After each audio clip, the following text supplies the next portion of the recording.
And as soon as he said it, my first thought was, I'm going to be a rose on a pew at my kid's wedding. That was my first thought. So that part was very, very hard. Again, I was so thankful that we were wearing masks, because at this point, when I thought about my kids, that I wasn't going to be at their weddings, that crushed me. And then it was like, okay, well, so what do we do now? And it just felt like this is a weird analogy, but I felt like somebody, you remember in school when you used to have like a straw and you'd spit paper wads at people, and they would just like, you just sit there and just hit people with them. Yeah. I felt like I was having paper wads just spit at me, like boom, boom, boom, boom, boom. Like I don't know. It's like I felt like I had been punched and didn't know how to react. I remember Glenn reaching over and getting my hand. And what? That was a bad decision. And then it was like, okay, well, I need to get out of here. I can't breathe. I need to get out of here. And we got in the car, started driving home, probably 10 minutes to our house. Just that 10 minutes was probably the worst 10 minutes in our marriage. Just the raw emotion in the car, the crying, the yelling. It was just unbearable. And then, so I'll tell you this is so cool. I'm going to read something to you. So everybody knew I was going to get my diagnosis that day, and people were texting me, my phone's going off, but I'm not checking it. And I have it laying between my legs, and I can feel it vibrating, and I'm like, I can't do this. And we pulled up in our garage, and we sat there for a while. And then when I got to the point where I could just look at my phone, the first thing I saw was from something that a friend from the gym had sent me. And this is not like a close friend at all, but she sent me something, and it said, Lord, give me strength in my weakness. Give me faith in my fear. Give me power in my powerlessness. I'm trusting you. Amen. And when I read it, of course, I'm already crying.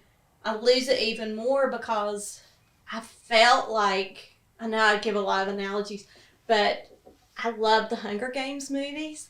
And I love the part where they always have something going on, and just at the right time, it would be like dun dun dun, and the music would come in, and then they would send in exactly what they needed, whether it was a salve for, they had gotten stung by the bees or whatever. What my friend sent me was that. It was salve for me, for my soul, for what I was going through right then. I mean, it was like what she wrote: give me strength, give me power, give me faith, everything that I needed. It was like, I didn't know this lady that well, and she sent that, and I was like, God sent that. He sent that to me as salve to help me deal with this. Mm-hmm. You want to talk about how you were feeling? I'm sorry, I talked too much. No, you're doing great. It's your story. So, yes. Beautiful story. And the way you tell it is just powerful. It is. You're so powerful. Really good at telling this. Glenn, I'd like to understand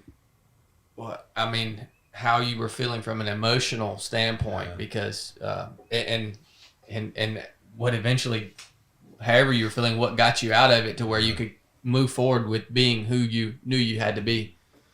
So I think, like, going into it, I had already decided in my mind that it was going to be GBM. I had talked with Kelly and like kind of said, okay, if it is what it is, what are we going to do? And so like the shock of the of hearing the number was hard to hear, but still I'm trying more thinking, how do I help Laura through this? Like, the car ride home was the first time I can think of from this moment that I heard it to to that point that I started to think about, like, well, what would my life be like? Like, if my wife's going to pass away in 18 months, like, I don't want to do this. Like, I don't want to be single. Like, we're just entering into the right state. Like, our kids are in college, and like, we're about to be able to go do life together. Like, we love being around each other and having fun. And I've been, I think, for years and years and years, as much as I love my children, I've looked forward to just Laura and me just having our time together, just doing whatever. And so, like, I was seeing this dream in that moment driving home. I can just remember, like, Laura saying something like, I don't want to not do this. I don't want to not be with you for life. Like, we're supposed to be on the porch drinking lemonade together, you know? Like, and she made those comments, and I'm like, well, heck, I don't want to not, like, have you by my side for all this. So that was the first time, like, I let myself feel just this enormous sense of potential loss. Like, I just could not even fathom. I think it was really probably the first time, like, I broke down just allowed myself emotionally just to let go. I get that. Yeah. You allowed yourself to, yourself to enter the equation of your mind, right? Yeah. Cause now it's real. Yeah. Like, I've been told. Now it has a name. Yeah. Yeah. And even right from the start, like, I knew, okay, numbers are man's.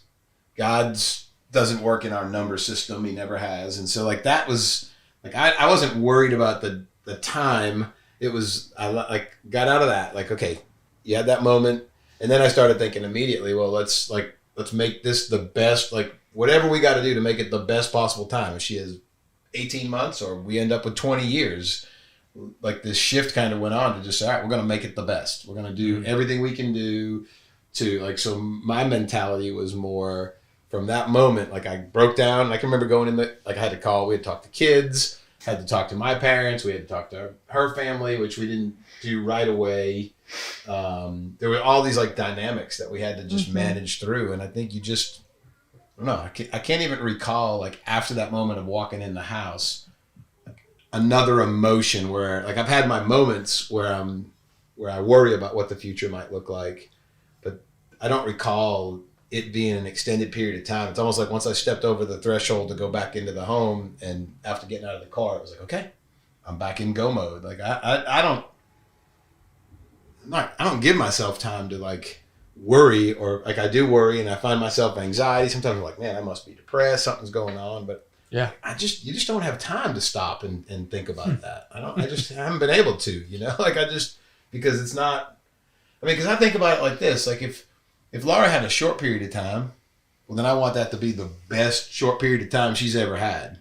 If she ends up with a 25-year, 30-year, you know, we do get to drink lemonade on the porch together, then, man, like, we had this moment, it entered into our life, and then we took a different perspective for the rest of our life, no matter how long that is. And so, like, we have an unbelievable opportunity in front of us, no matter what, because of that. And I think that's what has sustained me. And I think that, like, I just went back into go mode, and I didn't go into worrying. Like, I had to figure out, like, now I got meal plans. Now people are bringing us meals. Like, my daughter and Ellie and I went, she was unbelievable. Ellie's, like, so gifted with, like, organization. And so she designed a notebook and a system. Like, now I got to pay the bills. I've never paid the bills. Lars pays the bills. Like, there's all these little things. And Ellie was like, all right, let's sit down. We're going to get organized. I'm going to let you operate in your gifting. Let me operate in my gifting.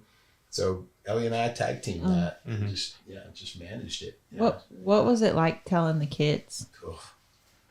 Did y'all tell them after you left the garage? Were they inside? They were at school. No, Ellie was at school, and Will was at Georgia. So, we just, you know, we got home. I went to bed because I was drained. And still, it hadn't been that long since my surgery. Yeah. So I was tired. And then when I woke up, she had gotten home from school, and I will never forget her face. And, you know, they painted a very, very bleak picture for me.